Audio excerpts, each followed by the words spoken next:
बहुत समय पहले एक छोटे से गांव में आरव नाम का एक लड़का रहता था। आरव हमेशा अपने दोस्तों के साथ खेलता, लेकिन वह रात को अकेले बाहर जाने से बहुत डरता था। उसकी माँ ने उसे समझाया था कि रात को सब सो जाते हैं और कोई बुरी चीजें नहीं होती, पर आरव को फिर भी डर लगता था।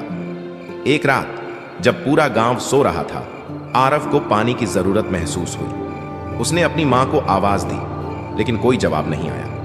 वह खुद ही उठकर पानी लेने का फैसला किया। जैसे ही वह रसोई की ओर बढ़ा, उसने खिड़की के पास एक परछाई देखी। वह परछाई बहुत लंबी और डरावनी लग रही थी। आरव की सांसें थम गईं और उसके पैर ठिठक गए।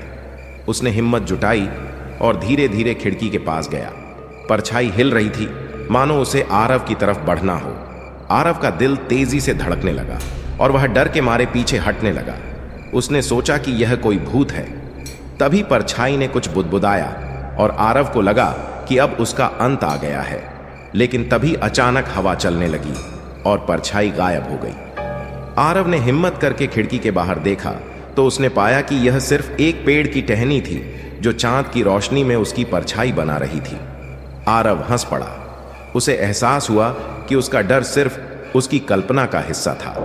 वह जल्दी से पानी पीकर वापस अपने बिस्तर में चला गया। उस रात के बाद आरव ने डर से लड़ना सीख लिया और वह कभी भी छोटी छोटी चीजों से डरने नहीं लगा। अगली सुबह आरव ने अपनी माँ को रात की घटना बताई। माँ मुस्कुराई और बोली, देखा बेटा, डर अक्सर हमारी कल्पना का हिस्सा होता है। जब हम उसका सामना करते हैं तो हमें समझ में आता है कि डरने की कोई बात नहीं थी। लेकिन आरव की कहानी यहीं खत्म नहीं हुई। अगले कुछ दिनों तक सब सामान्य रहा। वह अब रात में अकेले पानी लेने या घर के आसपास जाने से नहीं डरता था। पर कुछ दिनों बाद एक और अजीब घटना घटी। एक रात जब सब सो रहे थे, आरव को खिड़की के बाहर से फिर से कुछ हलचल सुनाई दी। इस बार वह बिल्कुल भी डरा नहीं। उसने सोचा कि शायद फिर से वही पेड़ होगा। पर जब उसने खिड़की के बाहर झांक कर देखा तो उसे कुछ अजीब महसूस हुआ। खिड़की के पास कोई परछाई नहीं थी, लेकिन एक धीमी धीमी फुसफुसाहट सुनाई दे रही थी। आरव ने सोचा कि यह उसकी कल्पना हो सकती है, इसलिए उसने इसे नजरअंदाज किया और वापस सोने चला गया। लेकिन जैसे ही उसने आंखें बंद कीं, वह फुसफुसाहट और तेज हो गई। यह आवाज सीधी उसके कमरे से आ रही थी। आरव का दिल फिर से धड़कने लगा। उसने सोचा, क्या कोई मेरे कमरे में है? उसने धीरे धीरे अपनी आंखें खोलीं और कमरे के कोने की ओर देखा। वहां एक छोटी सी परछाई दिखाई दी जो धीरे धीरे उसकी ओर बढ़ रही थी। इस बार यह कोई पेड़ की टहनी नहीं लग रही थी। परछाई बिल्कुल एक छोटे बच्चे की तरह दिख रही थी, लेकिन उसके पास कोई चेहरा नहीं था। आरव ने साहस जुटाया और बिस्तर से उतरकर उस परछाई की ओर बढ़ा। उसने धीमी आवाज में पूछा, तुम कौन हो? वह परछाई रुक गई और उसने धीमे से जवाब दिया, मैं खो गया हूँ। मुझे मेरे घर जाना है, पर मुझे रास्ता नहीं मिल रहा। आरव को समझ में नहीं आया कि यह क्या है। वह डर और जिज्ञासा के बीच फंस गया। उसने पूछा, तुम्हारा घर कहाँ है? यहाँ से बहुत दूर, लेकिन मैं अकेला हूँ और मुझे डर लगता है। आरव को उसकी बात सुनकर कुछ सहानुभूति महसूस हुई। वह जानता था कि डरना कैसा होता है।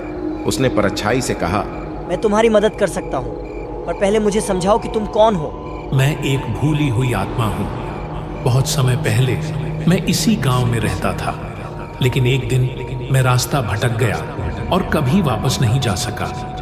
जब से मैं यहाँ अकेला भटक रहा हूँ। कोई मुझे देख नहीं सकता था, लेकिन तुमने मुझे देखा, क्योंकि तुमने अपने डर पर काबू पा लिया।